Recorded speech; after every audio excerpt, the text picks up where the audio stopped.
Takole štartala je torej druga skupina deklet v teku na 100 metrov z ovirami, torej pozor na progo 3, 4 in 6, kjer tečejo tiste favoritinje.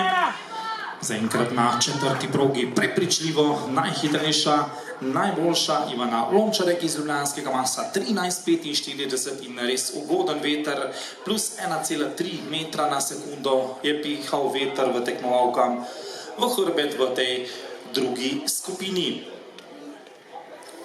Takole kmalu bodo znani tudi uradni rezultati. Ivana Lončarek 13:44, 6 stotinko hitreje, kot so kazale ure v cilju ob prihodu v cilj. Emini druga, Keber tretja, to so najboljše tri. Potem pa